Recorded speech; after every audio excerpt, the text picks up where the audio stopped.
Hello everyone. Let's solve this question. Here, in a certain code language, solved is written like this. Then what is the code for create in the same code language? So here solved is written as OSVLDE in a code language. So इसमें इन्होंने क्या किया है, ओ को पहले लिख दिया, फिर बाद में एस को लिख दिया, वी आगे ले लिया और एल को बाद में लिख दिया, डी को पहले ले लिया और ई को बाद में लिख दिया। सिमिलर पैटर्न हम क्रिएट में भी यूज करेंगे।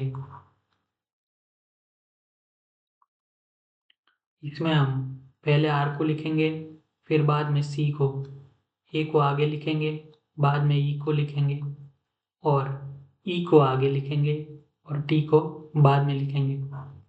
सो R C A double E T which is option D.